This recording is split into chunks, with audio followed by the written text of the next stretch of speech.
hotter the conflict, the greater the triumph. A fierce serpent may be overcome by a swarm of ants. Lead me, follow me, or get out of my way. Age wrinkles the body, quitting wrinkles the soul. Battle buddies. Battle buddies. Ladies and gentlemen, we can't even begin to describe to you what we had to go through to get here. Battle of New Orleans, Part 3, Part 2. Battle of New Orleans, Part 3, Part 2. So a little story time here. First of all, before we start into story time, if you're listening on your phone, open up your phone, go ahead and rate our show. We'd appreciate you for doing that. That would help us out immensely. So much. We can quit teaching when we're 40. Oh, man, that'd be crazy. Yeah. Crazy. Dude, it's an achievable goal. So we recorded this last night. Yes, we did. And after we were done, Kevin pressed, done. And he looked at it and he said, Spencer, where did it go, Spence? No, we Little both Spencey boo-boo. stared at it. We both stared at it and we're like, I got to say, we both reacted very maturely. We did great. Yeah. We were also very tired. We were tired. And so that we were like, just stared at it. We're like, I don't know what to think or feel. It was brutal.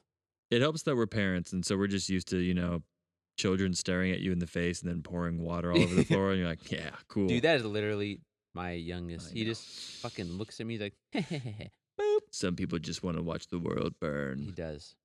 So, Mr. Kevin here has already heard this, and so it's going to be interesting from my perspective to hear what his questions are as we rumble through this again.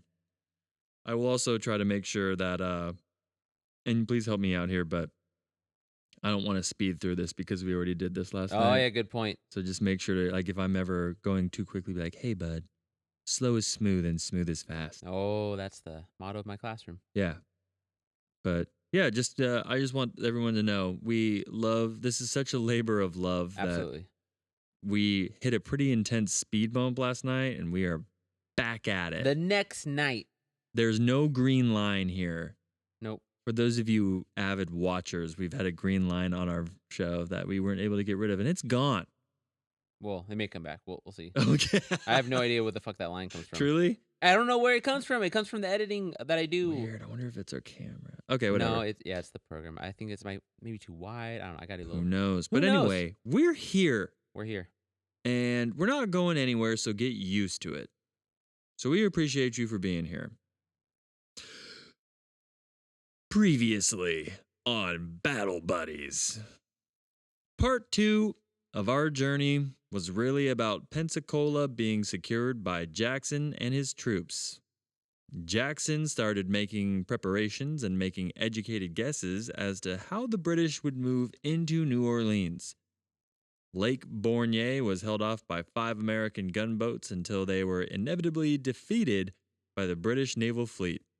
This Battle of Lake Borgne awarded Jackson some more time to properly prepare for the incoming British into New Orleans. And now, the stage is set for the famous Battle of New Orleans. All right. I have a question before we even start the actual battle. Send it. Yeah. This is a question I've been thinking about a lot because I've been listening to a lot of Dan Carlin. Cool. And, well, before that, I have kind of a semantic question. Do you say machinations or machinations? Machinations. Machinations, okay. Well, Is because that everyone the says it question? different. No, that's a separate question. Okay. I have it circled. Kevin's an English teacher. Dude, but I hear everyone say it differently, and so I'm like, how are we saying this word? Fair enough. Machinations. What does it mean? Well, to me, it feels kind of like a momentum kind of thing, like that the system, like the political system and military system, operates kind of without the human element at a certain degree. Mm-hmm. And Dan Carlin doesn't always talk about it, but through listening to so many hours of him, I'm starting to realize that this is a part of our history, especially our military history. And so my question is, at this moment, before the actual battle starts, could anybody have stopped it at this point? Ooh. Because I was trying to think, on the British side, the king is all the way the fuck over in wherever he is. Ghent. So he can't stop it in a reasonable amount of time. Mm-hmm. So, like, I don't know whoever represents him at this moment, if it's a general, Mm-hmm. but, like, can that guy talk to Jackson and stop it? Can Jackson he's not the president yet. Can he stop it? Like, that's just kinda my thinking right It's a now. really good question, and I can only theorize. Sure, that's all we're trying to do. So my theory, and we're gonna get into this more so at the end of this episode, but the War of 1812 was a neutral war, right? They say that there's no winners or losers, right? Right. But that's why this battle is really interesting because they were trying to vie for this piece of land. Yes, both parties really wanted this piece of land. So I don't know. I mean, even in our minds, right? Like the British were stalling so that they could try to get New Orleans still, and even the Treaty of Ghent was still signed, and the Battle of New Orleans still happened. This is a weird part of the world where there's a bunch of pirates, and it's a very diverse part of the world. Like I think that even if the British took it over, we would have a story about pirates trying to fuck up the British. Okay. So at this point, the ball is rolling. Yeah, I think violence is unfortunately kind of inevitable. Okay. I just been Yeah. thinking about it a lot since we did our It's a really good question.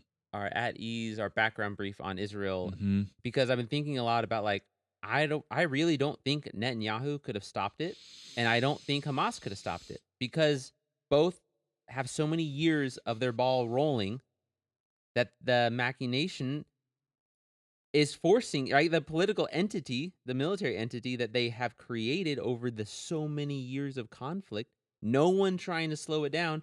They can't slow it down at the 11th hour. Like, what would that look like? It would look like them being an idiot. Yeah. Yep. And this Yeah, also that's- is gonna, in the future, Spencer and I are wanting to look at, like, near misses kind of stuff, because sure. it's when we're reading all these military conflicts, it just doesn't feel like there could ever be a way to stop these once you get so close. Yeah, our near misses series should be called Games and Theories because Yes. that's all it will Right? be. Yeah. Yeah. Interesting question, dude. Where was that question last night? I know. I did not have this question last night. Oh, dude, this dude just sat and listened last night. Anyway, that was fun. Thank you for asking that question. Yeah. And so here we go. On to New Orleans. The inevitable battle. The of New inevitable Orleans. battle. Yeah, for real, right? Yeah. Now, our escaped POW, aka the dog murderer, aka Major Gabriel Valère, had made his way into Jackson's headquarters, breathing heavily, no doubt, to give updates as to the British whereabouts. Could you have done it? Could you have killed your dog in that moment? But that's kind of the whole thing, dude, is like when you and I were talking about the background brief and you're like, I've never had to fight for an inch of dirt. Yeah. Like, I That's don't true. know, man. Like, Push comes to shove, who knows what we're made of? we live in such a cush life We here that I just don't know what I'm necessarily fully capable of doing when it comes to like what I believe in. That's a good point. Yeah, you made that point. Alrighty. British forces remained at the mouth of Bayou Bienvenue and Fisherman's Village. The British were to utilize the dry ground from all the plantations lining the bayou. The British were simply making camp on these plantations, waiting for all the troops to make their way from the shuttles of ships escorting an entire army. The British made signs on the plantations trying to calm the plantation owners, saying that their only qualms were with the Americans. They didn't want to fight the plantation owners. They were just using their fucking land. Whoa. Now at 7 p.m., a man from the lookout saw the British in relaxed form, drinking, playing music, being merry. And the USS Carolina sailed into the Mississippi and dropped anchor near the mouth of Bayou Mazant. This ship was to be used as a battery or floating artillery. So is that what battery means? They, like, battery is your artillery, or is it where your storehouse is of things? I guess it's your artillery. From what I believe, a battery would be, it could also just be like a place where you have an entrenched gun, Okay. a battery. But you should Google that on your phone. Yeah, I'll Google that real quick. Yeah. That way I don't hear in post, nope, Nope. dumb idiot. You sound like a dumb idiot right now. I wouldn't do that to you. I only do that to me. Hey, do it to me, dude. You sound so smart, Spencer. All right, now at 7:30 p.m., the British heard someone yell, "Now damn their eyes, give it to 'em." The lazy British were not ready for this. Some of them were even asleep. The cannons blasted the British, who made their way from Lake Borgne via the bayous. The British tried to hide behind the levee and shoot at the USS Carolina, but their effort was futile. Bullets harmlessly pelted the side of the schooner, and men spent most of their time dragging wounded British to safety. I love Damn Your Eyes. Damn your eyes! I feel like the last person to really own those types of lines was like Johnny Cash. Yeah. It feels like a Boy Named Sue moment. It does. Yeah. Damn your eyes. Damn your eyes! Also a veteran. Shout out to Johnny Cash. He was a veteran. You're right. Mm-hmm. What'd you got for battery? It is a. It usually goes straight to artillery battery. You were right though. And then that it's multiple systems of artillery, mortar systems, rocket artillery, any type of stuff. Group facilitate better battlefield communication, command and control, dispersion for its constituent gunnery crews and their systems. Woo! And in the Navy context, it describes a group of guns on warships. Okay. So it is, but an entrenched gun would work too. It's like Mhm. you're stationary. Mm-hmm. It's where your firepower is located. Got you. Interesting. So they can almost be used interchangeably. Yeah. Yeah. I would say for our purposes and for our listeners, yeah, they are the Why same, not? the same fucking thing. Now, after 10 minutes of absolute fucking chaos raining down from the Americans, Jackson had trick number 2 up his sleeve.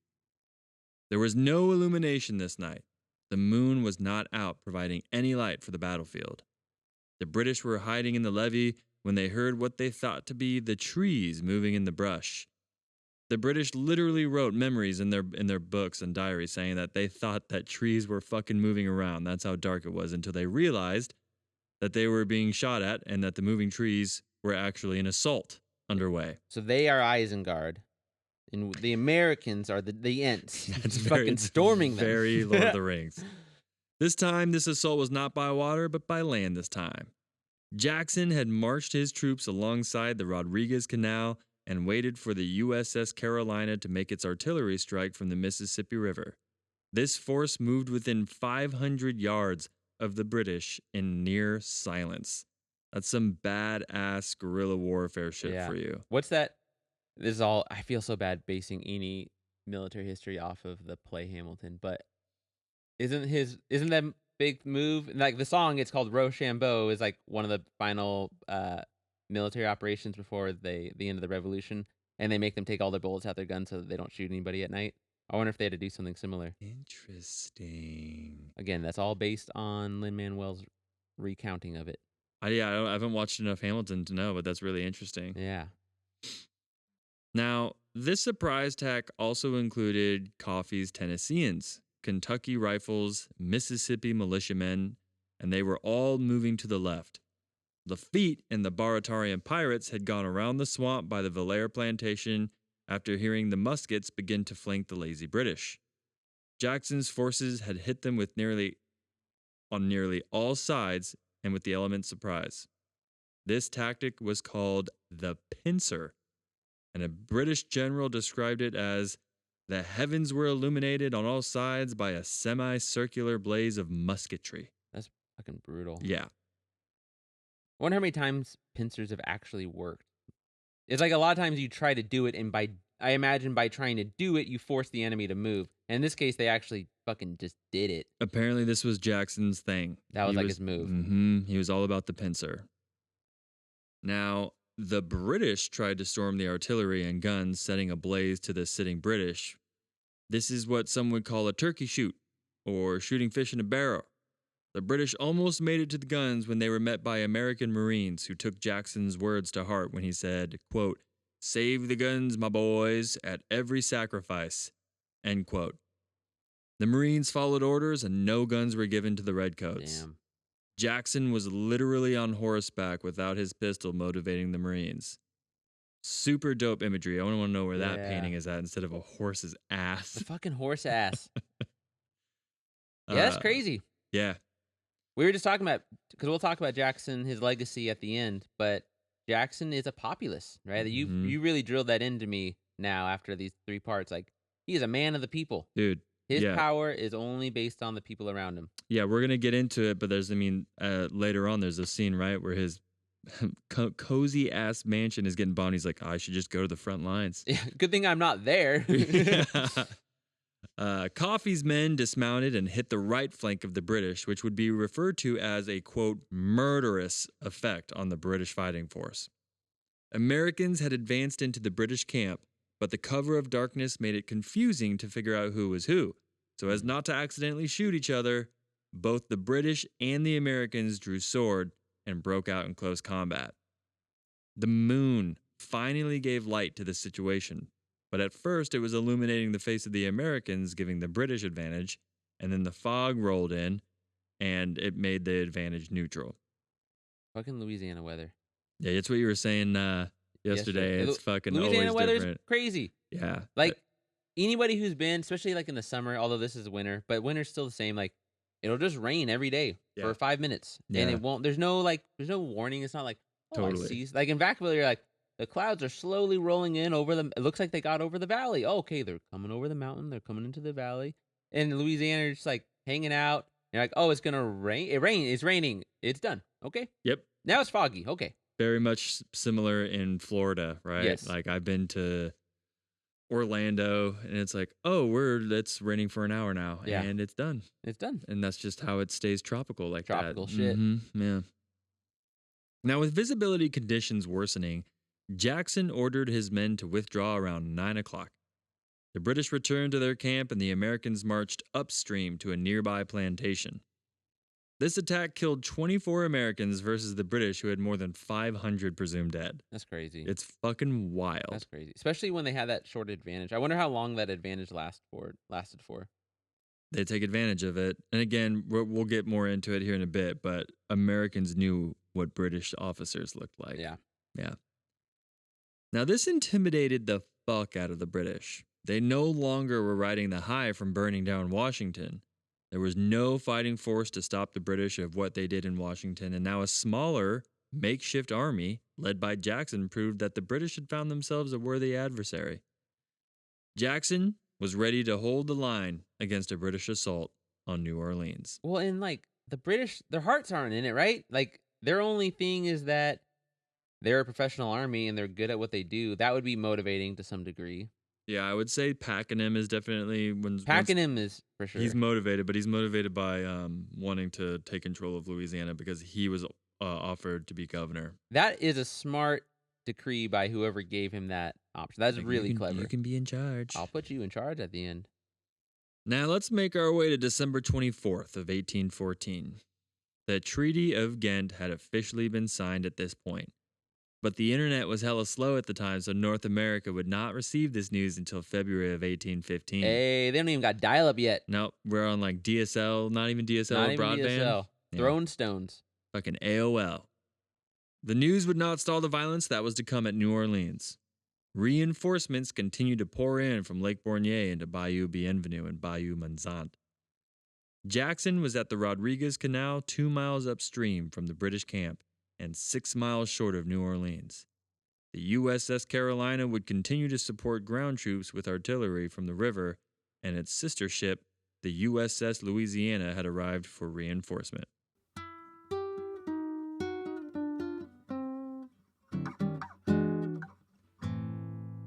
Jackson set up headquarters at the McCarty Plantation, which gave him an amazing line of sight looking over a potential battlefield of fellow plantations in the Rodriguez Canal.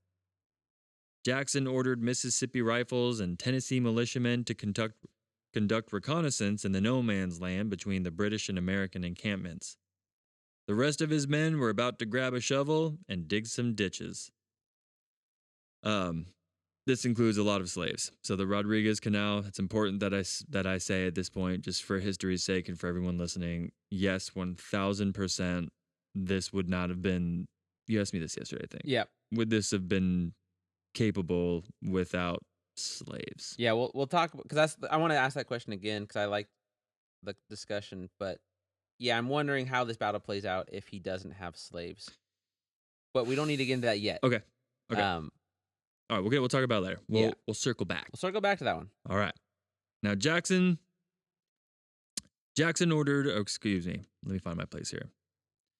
If you turn your eyes toward this map behind me, Kevin here will point out the Rodriguez Canal.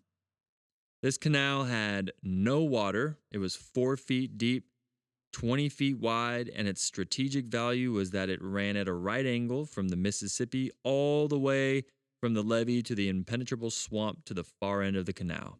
Isn't that crazy that swamps are just impenetrable? What are you going to do? Yeah. Like, what are you going to do, dude? The I fucking love swamp. Dude, I've been on so many swamp tours now. I've been to the Everglades in Florida. It's Ooh. kind of similar, right? Was it cool? Yeah. Yeah. Yeah, you like the fan boats and the alligators. Yeah, it's really cool.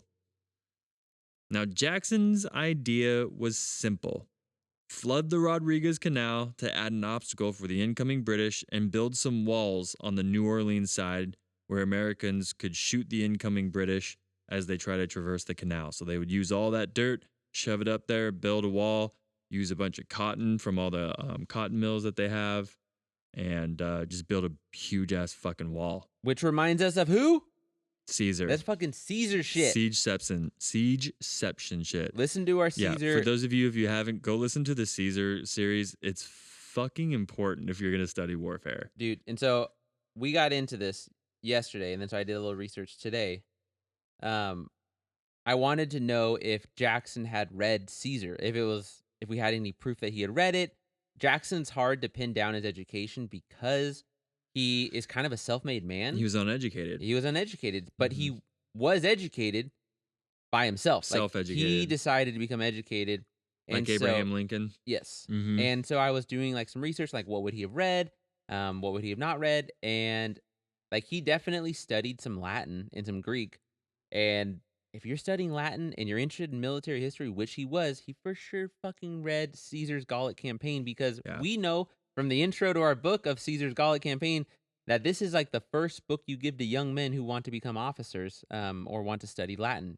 Both of those cases. Napoleon Bonaparte would study Julius Caesar, and it would become one of the reasons he wanted to be Napoleon. Yep. Yeah. And what's the British guy's name that we'll eventually talk about? Pakenham. Pakenham. So I was researching him too, if he would have.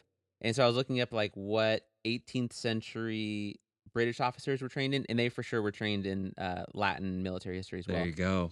The interesting thing is, at this time, we're still like 20 years before On War is written. So Clausewitz isn't written yet. Interesting. And I think if Pakenham would have read On War, he wouldn't have gotten into his issue that he got into in January 7th later on, which we'll talk about. Yeah. Well, all that is very affirming that you and I are on the right path with everything that we're studying. Dude, right? Yeah. But the cool thing is, I think that Pakenham and maybe Jackson probably would have read some of it because British officers were definitely reading like essays and stuff. Mm-hmm. They would have read Art of War too, which is just like really interesting. Yeah, nice. Because it's written in like essay format and stuff. That from what I was researching, they're saying like, yeah, they were reading that kind of stuff all the time, which makes sense in a classroom setting.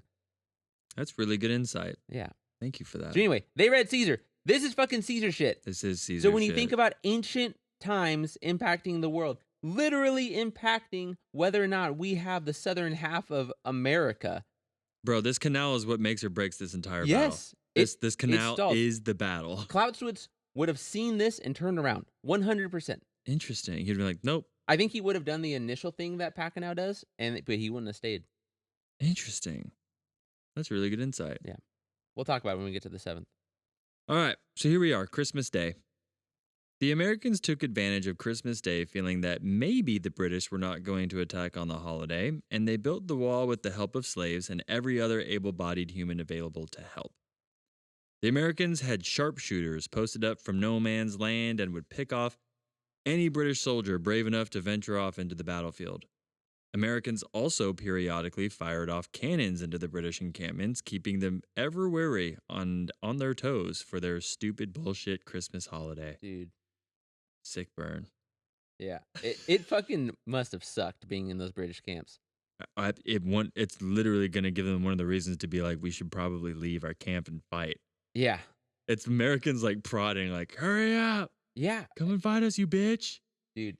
And we'll talk more about musket fire stuff a little bit later, but we can start with just the fact that the Americans have literal height advantage. They're shooting mini ball, right? At this time, because they still shoot mini ball in the Civil War, and so they're still shooting balls. Balls are incredibly inaccurate. Do we know what mini balls are made of? I think it's lead. Lead, okay. I don't know that for sure. And people are weird about their gun history. So Email us. Yeah, at email us. I'd love- battlebuddiespod@gmail.com. I'm gonna use the movie The Patriot as my primary source. Good. Yeah, so like they use melted figurines that they melted. I'm gonna keep it like Nice. legit primary sources. Thank you for that. Um, Appreciate that. but mini Fucking balls- great movie. Mini balls are wildly inaccurate, but I imagine that shooting from a higher elevation increases your accuracy by a dramatic amount. 100%. And so that would mean that the Americans have an accuracy that the British can They never just hope don't to get. have. They just don't have it. And that would be horrifying. Mm-hmm. Yeah, we also have. We'll talk about this in a bit, but they also have woodsmen who Yeah. are like hunters, and they're like, can you shoot? And they're like, well, I shoot elk, like you were saying Yes. yesterday. It's Yeah, like, we'll can talk- you? Okay. That part's so fucking funny. All right. At 2 p.m. on Christmas, the Honorable British Major General Edward Pakenham arrived in the enemy camp. They heard, pew, pew, pew, yay! What's a famous British song? We weed our pants, woo! The morale was lifted in the British camps, for they had with them a man of royal stature and a distinguished resume. And yesterday, Kim was like, what's his resume? I'm like, pretty sure he fought against Napoleon and shit. That was pretty good. Yeah. I thought he was, because He's like a war hero. with Western and Eastern Europe, I'm just never sure if it's like Fair enough. legitimate or they're like, he's just like inbred weirdly. You're like, oh, cool. I like the lens Totally. thing that he has going on. Dude, Like, absolutely valid point. Now, I don't get blue-blooded stuff. But we were just talking about it before we were recording with my wife that America's going blue-blooded and it's like Yeah. not great. Yeah, with like Harvard and shit. Yeah, with like Yeah. elite education. Absolutely accurate. I don't like it. I I want a meritocracy. Thank you. I was just gonna use that word. I'm more about merit. I don't care what you fucking look like or who you are. If you can do a job, then do it. Yeah. Yeah, absolutely. Is there a difference between a meritocracy and egalitarianism? You're asking the wrong guy. I mean, I should be asking you that. I feel like the same thing. Google it. Yeah, I'll All right. Google it later. Now, Pakenham took this fight personally, for he was guaranteed by Britain to be the governor of this land if he were to help take it from the Americans. Pakenham observed the British whereabouts and took stock of weapons, munitions, and available men, and he was immediately fucking pissed. He knew their position was fucked, and the fact that they didn't already push onward to New Orleans would prove that the Americans were only granted more time to fuck them up from the arrival. Most historians will agree with Pakenham here. They agree that since the Americans did not just completely take the push into New Orleans and they waited for all the people to cross Lake Yeah. Borgne, that's what lost them the battle. So that's what I was talking about with, because I haven't finished Clausewitz, but one of Clausewitz's infantry maneuvers that he talks about Mhm. is that if you are going to do a maneuver with your infantry, you better fucking do it right away. The longer you wait, the less likely it is to be actually effective. And so, Interesting. I think these ideas are circulating the globe right now because Clausewitz hasn't written it yet. He's still 30 years out, but I think that there are 20 years out. But they're thinking about it. And Pakenham is just smart enough to be like, if you're going to do a wacky maneuver, do it now. This is just going to be attrition because it's just attrition fighting at this point. Yeah. And we aren't in the favorable spot. Super fucking interesting. This is making me wonder if there's generals right now in Ukraine or, Israel wondering the same thing. Because right now Israel's Yeah. literally waiting to go invade Gaza. And it's like, is that a good idea? Right. That's just really interesting that we're all able to like. It makes me fun. It's fun for. I like to make connections. Yes, absolutely. Yeah, The and so- context of it all. Mm-hmm.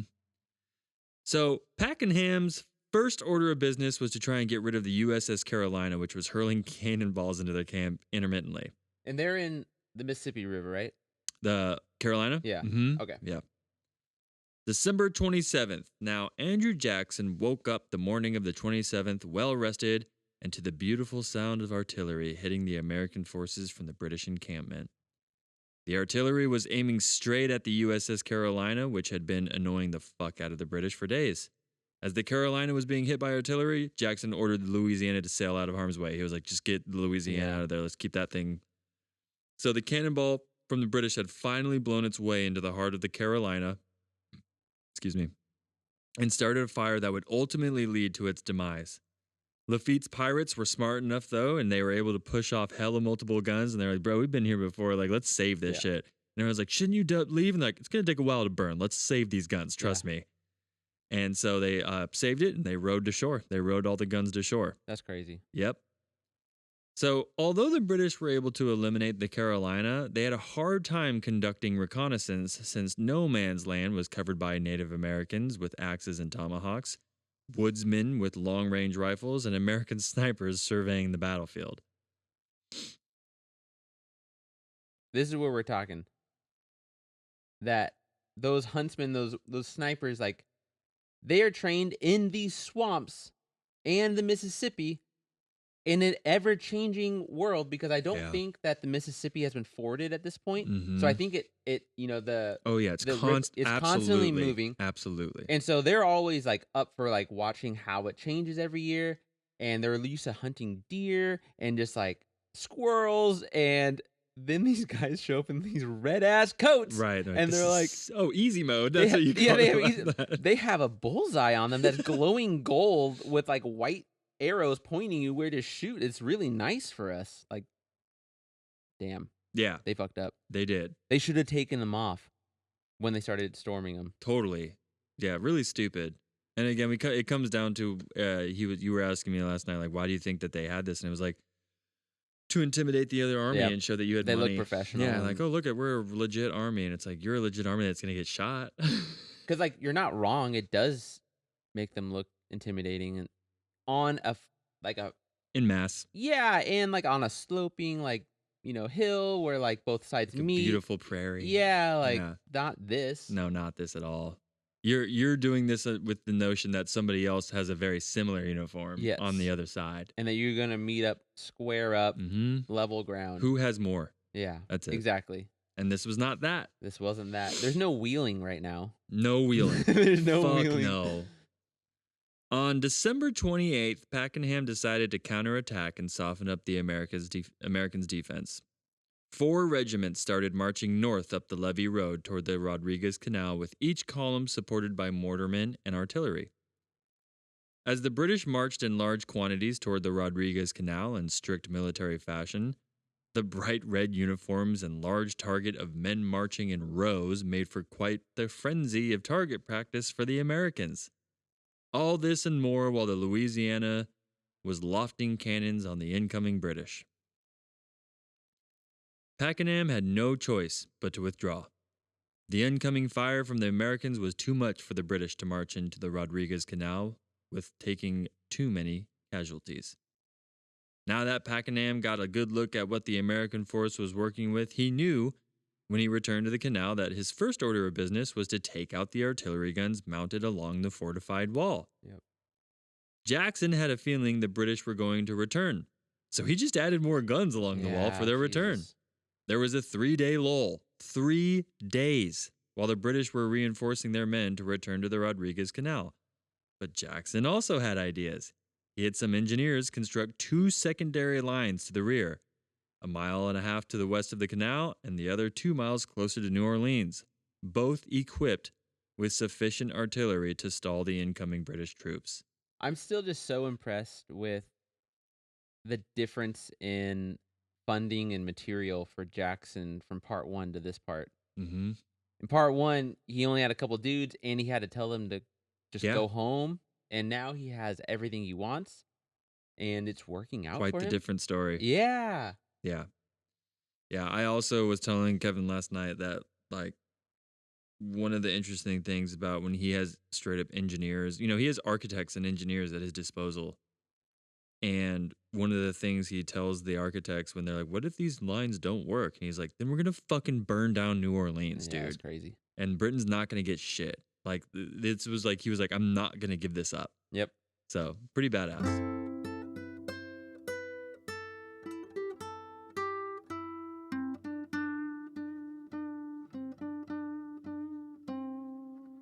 On the night of New Year's Eve, half of the British army approached the Rodriguez Canal in silence.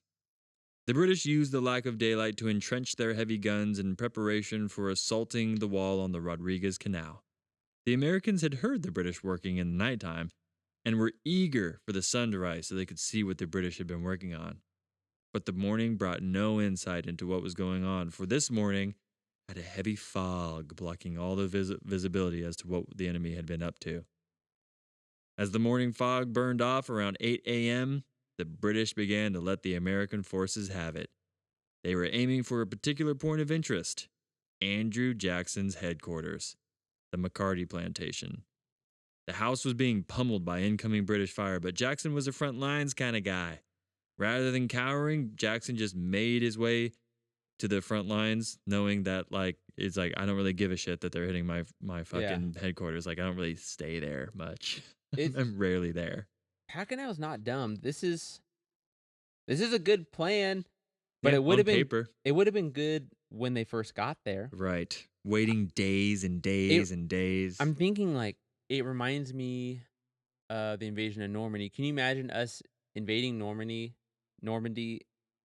making a camp on the beachhead, and then not fucking going and taking out the guns? It's a really good point. It wouldn't have worked because No. we had read Clausewitz for like 100 years at that point. It's a really, really good point, dude. And so I'm just thinking that he's making the best call, but he probably knows he's fucked. And so you're hoping for what, like a black swan, something unexpected to happen? You're hoping for maybe you hit the mansion and you take out the general, because at this point these are a bunch of untrained woodsmen. And maybe if you hit the fucking general, that everyone kind of loses their ability to maintain their, I don't know, professionalism. I think that the British just have gotten so many wins on planet Earth at this point that they think it's just going to be given to them. I could see that. Like they're just very They are scary at this point. privileged and just like we're Britain. When we were learning about in school the Revolutionary War, it made it sound like we were on top right after. As an adult rereading it, not so much. They were dominant, and yes, they lost America because it wasn't worth it anymore. But they are terrifying globally. Like they are a global power before global superpowers are really a thing. This is what, like 30-something years after the Revolutionary War? Yeah. Like that we didn't solve too much after the Revolutionary War. And I think that's why perhaps this gets glossed over as like, it's just the War of Independence Part 2, but it's really not. It's not. There's a lot of other stuff going on. I feel like my opinion on that has changed significantly. All right, so the Americans returned fire, and although they were highly outnumbered, they were at a higher elevation, which gave them an advantage as far as accuracy is concerned. By noon, the British retreated again.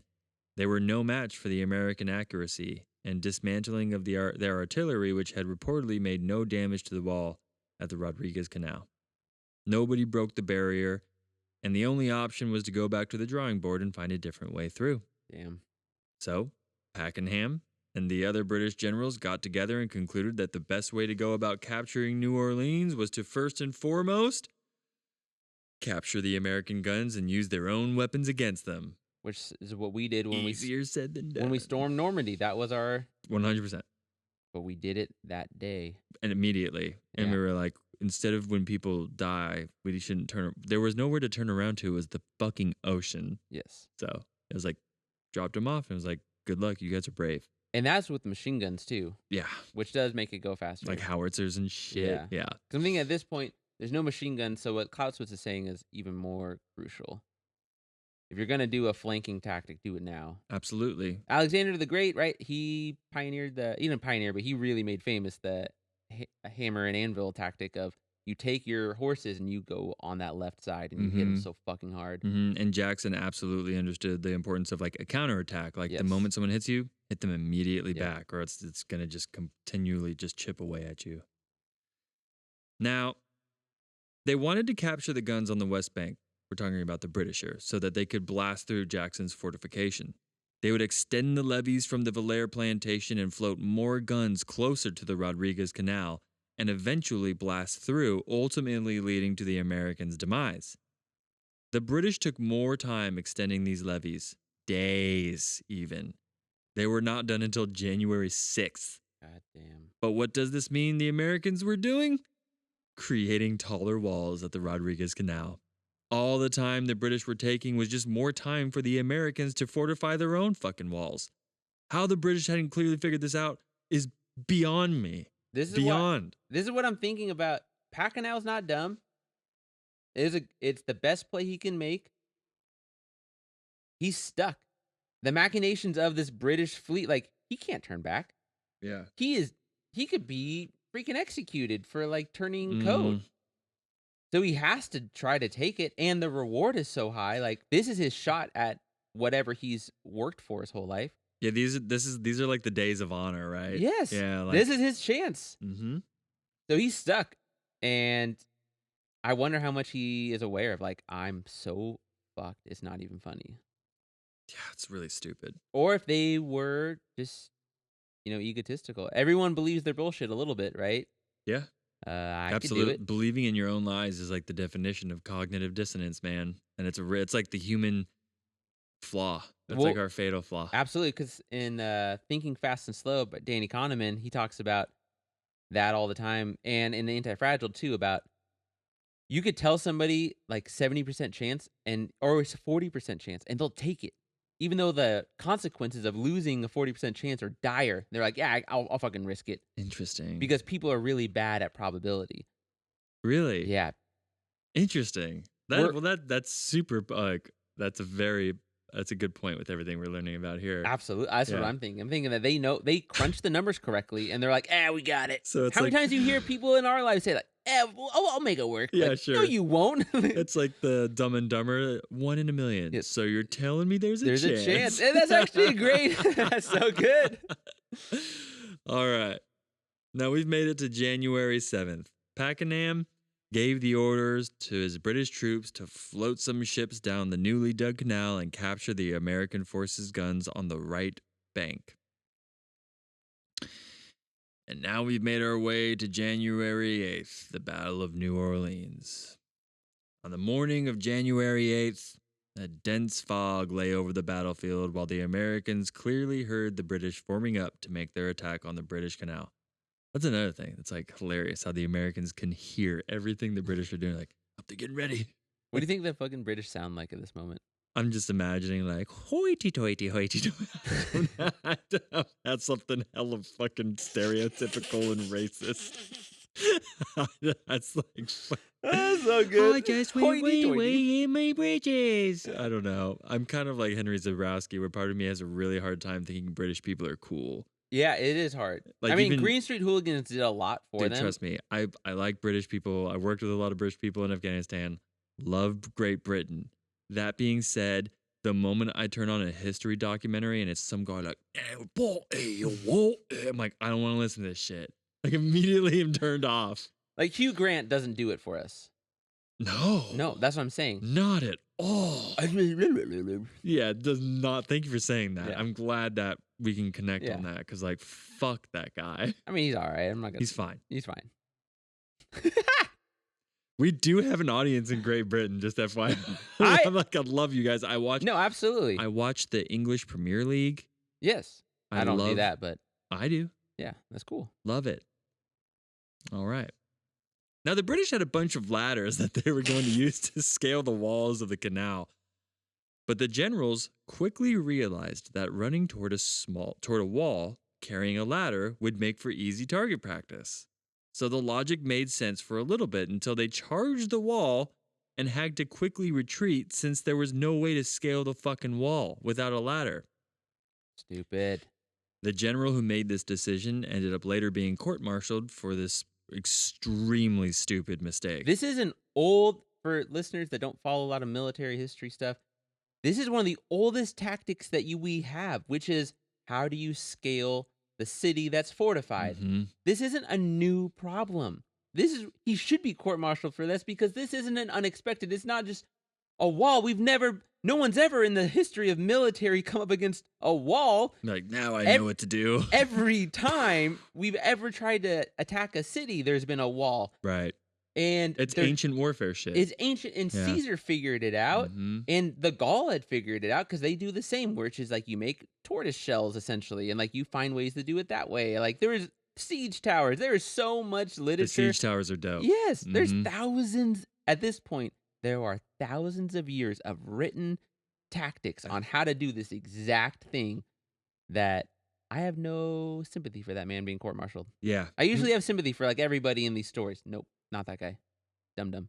It's also just, it's dope that it has a wall next to a fucking canal, like Yeah. a moat. Dude, that really sounds like Caesar trying It to is. kill Yeah. Vercingetorix. Mm-hmm. So On the opposite side of Gibbs's failed flank was Rennie's men, who would march up the riverbank. Their objective would be to capture Jackson's fort. The third force was the Highlanders, whose job was to move right through the center of the ditches with support from the left and right flanks. As the British approached the Americans, they were able to gauge their distance with relative accuracy considering their bright red uniforms. God damn it. I would hate to be the Highlanders in this operation. It's a suicide mission. The Rennie one, it's low probability of success, but at least you get to be like a Navy SEAL in that moment. You're like, we are gonna make this all happen. It won't happen without us, is what you know. So like, they're at least equipping us with the best chance we have to succeed.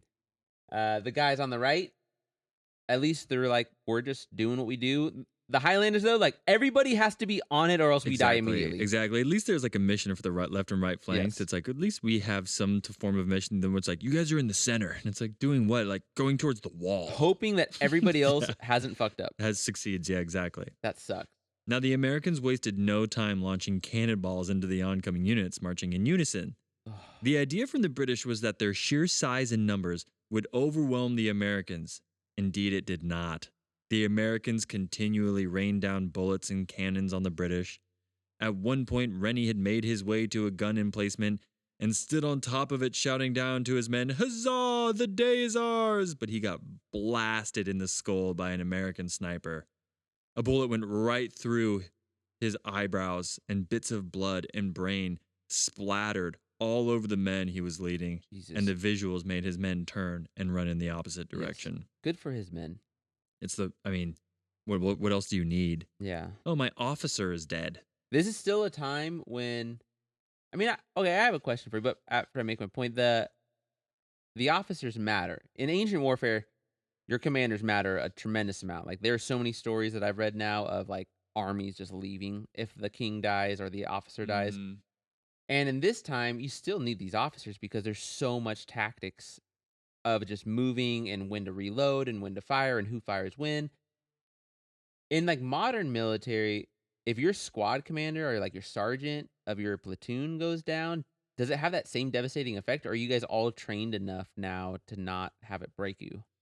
Yeah, you're trained enough to know that there's another person. There's a next in command. That's But Yaldrang Valley. Yeah. Remember, there was like lieutenants who would go down. Like, now it's the sergeant. Yeah, Yep. that was like a huge part of the story. Yes. So you're there was right. like a natural progression of things.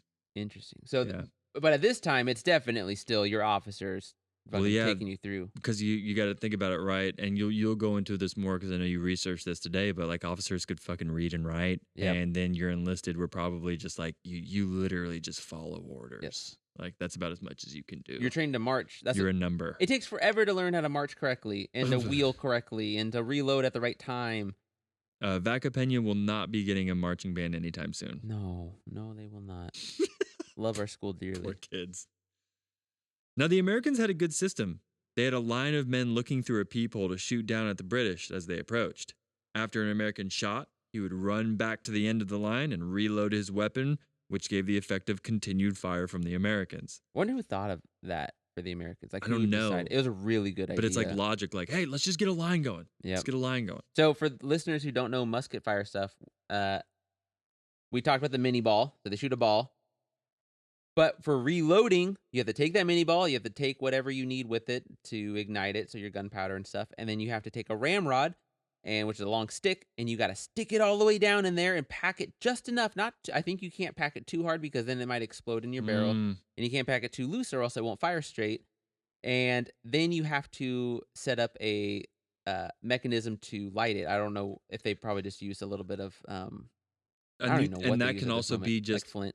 And that could also just be a flash in the pan, right? That's where Yes. that term comes from, where sometimes you will shoot, but you'll only get a flash in the pan, right? I think so, yes. Yeah. So super faulty. Yes. Very, very faulty. And the fact that the Americans get to run to the back of the line and do it Yeah. compared to the British who are Bro. running up Mud. to fucking people shooting and slipping in the mud and like, oh, my fucking ball fell in the mud. And like, do you still put that in your gun at that moment? And you got cannon. Yes. Bro, it's carnage. It would be brutal. I can't imagine trying to reload a stupid ass musket while getting pelted with No. life-ending just explosions near you. Nope. Yeah. Well, It'd that's be why horrible. it was a huge fail. It was a big fail. I feel bad for the British dudes. Yeah, well, the Americans were also on higher ground, with the fog covering much of their figures. The British had no match, and Americans were smart enough to take aim at all the high-ranking individuals in the British Army. Some British men did make their way to the wall along the Rodriguez Canal, but the damp nature of the morning and their muddy boots made it difficult to climb. As they tried to climb the walls, the Americans just picked them off one by one as they were slipping on those rocks. Damn. Pakenham was watching all of his fellow officers get ripped to shreds. He made his way to the center of the battlefield to try and motivate all of his soldiers to press on. Artillery and mortars came flying in, knocking him from his horse. And it was the grape shot that finally tore away his groin, and he succumbed to his wounds, with his last words being, "Send in the reserves." Ooh. Ow, my dick. All right, let's watch that video of the grape shot. Yeah, the last thing I would have said if my balls got blown off would not have been like some military tactic thing, like send in the reserves. It'd be like, my You don't have any penis- more balls. My penis hurts. There is no more balls left, sir. Fuck. All right, let's learn about grape shot. This is what All right. ultimately took Pakenham's life. All right, we're good.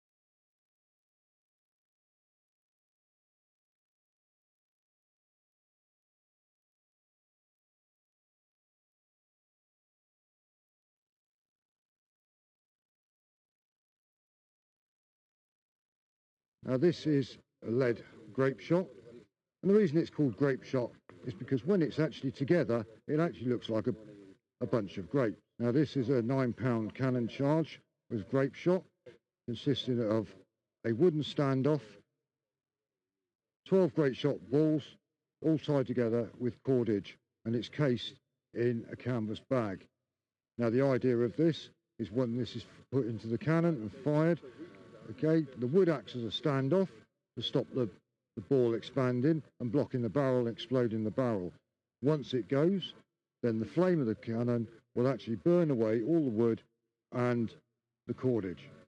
Now we know that these were fired at the Battle of Waterloo, that we're using on the battlefield, because archaeologists have actually found grape shot on both sides, the French and the British. Shit. Yeah. Like I have so many questions about that man. That man in particular, like, what does he do day to day? Right. I imagine he works at a pub. That would be best case scenario. Yeah. Yeah. I was like, this man, dude, I just want to have a conversation with him and be Yes. like, what do you do for a living, bro? So Spencer had asked me yesterday, and I'll repeat just because I love Civilization 6. He's asked me what I knew about grape shot in Civilization 6, the game that everyone should play because it's lovely. Talks about grape shot as it's your artillery. It's one of the upgrades you can do, and it's the only way that when artillery gets shot by other things, other troops, they can't return fire unless they have grape shot, Yeah. which makes sense because it just fucks up infantry dudes. Exactly. This is fucking it's super inhumane. It's almost a war crime in my mind. It's not nice. This dude's Pakenham's dick got flown off, and Yeah. he was just like, send in the reserves. And it's like, not a cool way to go, bro. No. Not a good way to go. Yeah, I wonder if there's like a statue of Pakenham in Britain or something like that. Email us at battlebuddieспod@gmail.com. Let us know if there's The dude was brave. he's a hero. Yeah. Like he's not for my country, obviously, but like No, absolutely a he w- hero. He's one of the smart minds of this battle. 100%. Way smarter than me.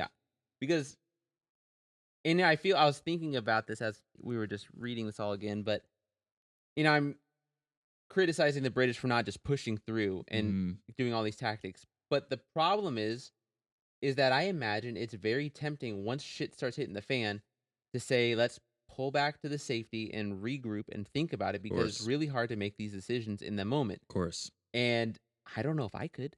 Right. Yeah. Yeah. Good point. It's hard. Absolutely. You're going to commit all your troops to one side. Well, what if that's the wrong choice that you're Right. making in 10 seconds? Yeah, when you're seeing everyone die, it's like, this isn't working. Yeah. Like, let's chill for a second. Another surge of British troops tried to reach the west bank of the Mississippi and attack Jackson's line from that angle. The current of the Mississippi was far too strong for them to land near their objective, so British troops ended up marching 4 miles north to take over the entrenched American guns. Far. The sheer size of the British on the West Bank actually worked to their advantage, and the walls were not built to the same degree as the rest of the Rodriguez Canal, and the Americans finally retreated to leave the West Bank under British control. But this effort was relatively pointless, since the British had to leave the West Bank to return to the main British advance on Jackson's line. So they had to go back the 4 miles that they just went? Yeah. So they went 8 miles in the course of a battle. That's it. Walking. After like, in their mind, a mild victory. Yeah. Man, imagine being... They're the equivalent of the Navy SEALs, right? They're probably their most specialized people because they have the most tactical mission to do. Mm-hmm. They're like... So they're probably the most, like, elite, and they do it, and they're like, it doesn't matter. Yeah, and Kevin's saying, like, Navy SEALs because, like, what he's saying is, like, they're not just marching in a line and shooting. Like, Right. they're actually performing something. It's like, you're going to have to actually use your brains for this one. Yeah, you're going to have to think through all this shit. This is like a special operation. Yes. Yeah. So, by midday, the British had waved a white flag of offering a truce. They sent a courier asking for a ceasefire so that the British could bury their dead. As the fog and smoke dissipated in the midday sun, Americans looked down on what seemed to be a smattering of British officers lying dead with white handkerchiefs. That's fucking crazy. The historians theorized that the British had been trying to surrender or call a ceasefire for a while, but the dense fog made it difficult to see such a thing. It's really I hope sad. that's true. I hope that's true, that we honestly didn't see it.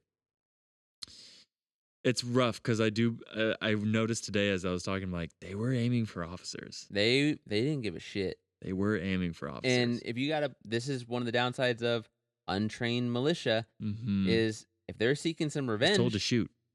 Like, I don't give a shit if they're Nobody said holding anything a white, about a surrender. Yeah, like, you told me I get to fight today. Yeah.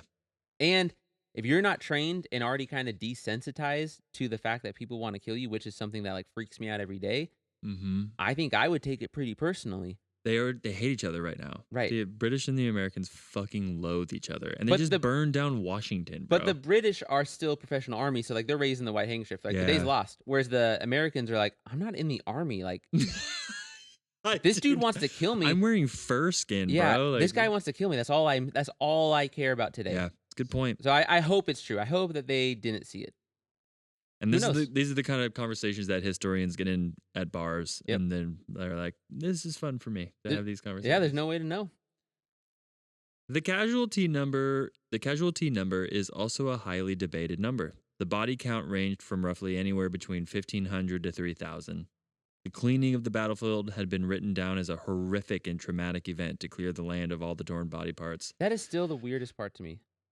What? That a modern battle. This is essentially like modern to me, and that we don't know how many British soldiers died because the record keeping, they had to send them on boats to get here, so we know how many people didn't get on boats on the way back. Like, how are we? And so that's what I was trying to explain to you, dude. Considering, like, just the swampiness and the cannonball, like, bro, it was literally just like body parts strewn about. Yeah, like, it's disgusting. But when they got back on the boats, they're like, great question. Hey, where's Johnson? Is he eating bangers and mash? Like, yes. Or is he speaking Cajun now? Like, that was pretty good. Thank you. Andrew Jackson pulled off what Napoleon Bonaparte could not. He used a multicultural, multi-ethnic, multi-generational, multi-social class, and multi-occupational army to destroy the world's most badass fighting force on land and sea. Jackson stood his ground and was able to hold a port city that I referred to as the heart and lungs of the young country we now call the United States of America. Thank you for listening, ladies and gentlemen. Yeah. I appreciate you guys for listening to the Battle of New Orleans. That's pretty much it. I do have a little video here that is a couple minutes long, and it's just another, if you want to open up your phone and look at this visual that we have of the Battle of New Orleans before we get into some other topics. The night before the peace treaty was signed, Jackson led his 2,131 men in a surprise attack on the British camp 9 miles south of New Orleans. The completely unwitting British troops managed to fight off Jackson's forces, but 46 of their soldiers were killed, with 167 wounded and 64 missing. Jackson's attack had shocked them. They expected a quick victory with their superior, experienced forces, but everything looked more complicated now. The British responded with a sortie on December 28th and an artillery bombardment on New Year's Day. Both failed due to successful American counterfire. By the early days of January, reinforcements had arrived for both sides, with the British soldiers now over 8,000 strong and Jackson's troops numbering 4,732. Jackson's men built up fortifications near the Rodriguez Canal, which branched off the Mississippi River and was about 5 miles south of New Orleans. Jackson used slaves to widen the canal into a defensive trench and used the extra dirt to build a 7-foot-tall rampart supported by timber. This barrier, nicknamed Line Jackson, stretched from the Mississippi to the marsh, which was next to impossible to get through. Jackson told his soldiers, "Here we shall plant our stakes, and not abandon them until we drive these redcoat rascals into the river or the swamp." Rascals. Despite the imposing fortifications, the confident British Lieutenant General Edward Pakenham planned a 2-part frontal attack. The first part involved a small British force crossing the west bank of the Mississippi and taking over an American battery. After getting those guns, the plan was to turn them on the Americans, catching the defenders in a barrage of crossfire. The second part involved a force of 5,000 men charging forward in 2 columns to overwhelm the main American line at the Rodriguez Canal. Seeing heavy fog on the morning of January 8th, Pakenham decided that this was the day to execute his plan just before dawn. His main force charged towards the canal near the swamp. They were met by shots from Jackson's 24 cannons. Along the riverbank, Colonel Robert Rennie advanced his forces, dominating an American redoubt. But before Rennie could claim victory, however, he was shot dead, and his men frantically retreated. Unluckily for the British, the fog quickly lifted, giving American gunners clear sight of the enemy forces. Cannon fire successfully split the British line in several places. Jackson's soldiers, many of them hunters of the frontier, fired with stunning precision. Pakenham, who was up front with his forces, was a victim of that accuracy. He was hit and died minutes later. The lead British commander on the battlefield was now gone as well. Meanwhile, the British force that was supposed to take over the American battery was delayed. They captured it and were modestly successful at taking out some American troops, but by that time it was too late. At Line Jackson, the British soldiers were retreating in huge numbers. The British attack on Jackson's fortification was a failure, and they had lost around 2,000 men, including 3 generals and 7 colonels. The whole battle lasted less than 30 minutes. Jackson's underdog unit lost less than 70 men.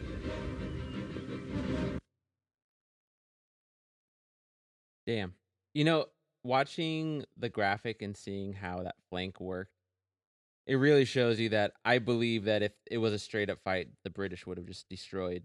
You know, if they met up and lined up like good. Yeah, well, yeah, they weighed more. They had way more people. They had more and they were trained in how to do it. They Mhm. could all have the, you know, they had the technique to wait and the discipline to wait until it was time to fire. And I'm sure they were very effective with field to fire. Yeah. Um, They just had so much land to cover that Yes. they couldn't bring their own artillery. So they're Yeah. like, we have to capture their artillery. And it's like, good fucking luck. Yeah.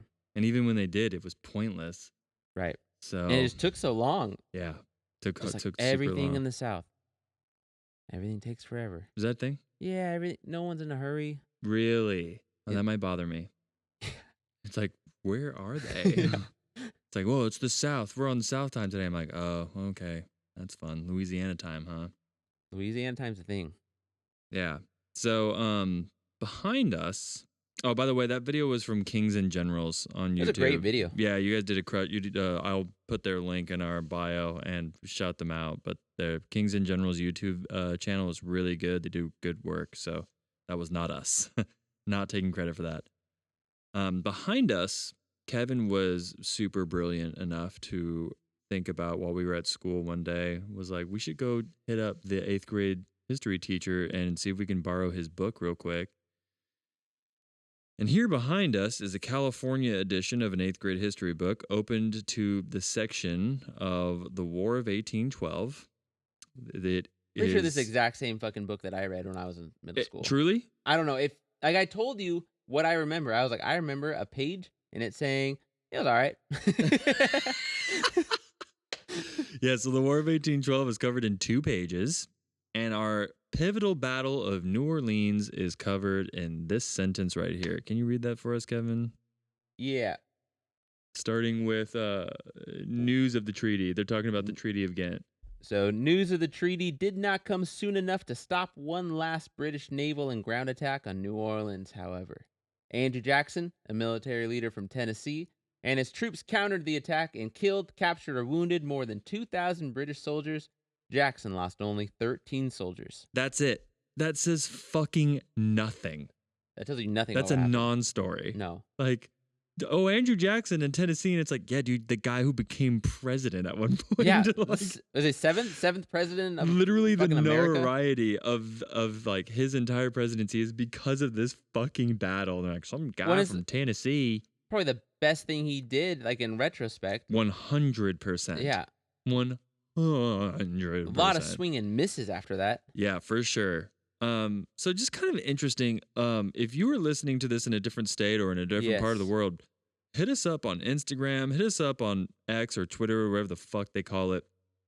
Email us at battlebuddiespod@gmail.com. And if you can get a hold of a textbook from your school system or anything at all and tell us what their perspective of the Battle of New Orleans or War of 1812 says, we would be really curious to see what the rest of the world says about it. Absolutely. But here in California, it's definitely not a huge subject. Nope. Yeah, super interesting. I think a lot of people view it as just like, because nobody really won, let's not really talk about it. But the Battle of New Orleans, it was a huge point. They even talked about it in the most recent last podcast on the left episode about the Madame Loulaurie. Is that how you say her name? Yeah, something like that. But the house is wild, though. The house is wild, and they talk about how pivotal the Battle of New Orleans was. Like, it's a big deal. So, just interesting to see how different cultures tell different stories. Yeah. Yeah. Really interesting. Okay, so my question, are we ready for questions now? Please do. Without slaves, does Jackson win this war? It's hard to say, because that wall, if without that wall, you're probably not going to win, right? I don't think you're going to win. Not against that. Not against Britain at that time period. Without the wall, you probably don't win. And Jackson needed as many human beings as possible. And according to what they said on last podcast on the left, there were more slaves than free people in the United States at the time. Yeah. Right? I looked up, do you know how many slaves Jackson owned? Hundreds. 161, I think. Okay. There you go. And so then also, like, let's think about this, right? Like, Wait, before we get there. So I agree. I don't think they win without it. I think they need the infrastructure. And I think we can say that, like, slaves kind of won this fucking battle. In my mind, slaves won the battle. Thank you. Isn't that like, well, not thank you, slaves, but no, like, but like, yeah, let's give them credit. Like, they fucking absolutely did that because we, through the Caesar thing, what I really learned with infantry fighting, especially in these time periods, pre-machine gun, you got to be able to build. You got to build. Like, the military engineer on the field matters. Whereas modern one is about what do they create to give you when you enter the field. But at this time period, it's about creation in that moment. And the slaves created a way to win. I like this perspective. Yeah. I also think it's like a relatively positive one. Like, I feel like Americans should be like, if it weren't for these black people, we would not have won the Battle of New Orleans, and they deserve credit. They deserve the credit for that. Yeah. Absolutely. Absolutely. It was an engineering feat that they were able to, while the British were fucking off and trying to prepare, they were like, let's use our numbers and let's build a dope-ass wall. Yeah.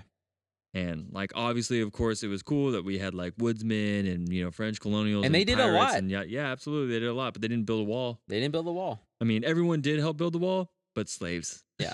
That's, And when it comes to sheer numbers, you know, at one point in the story, I talk about how the British used the dry land from plantations along the bayou to get to New Orleans, essentially.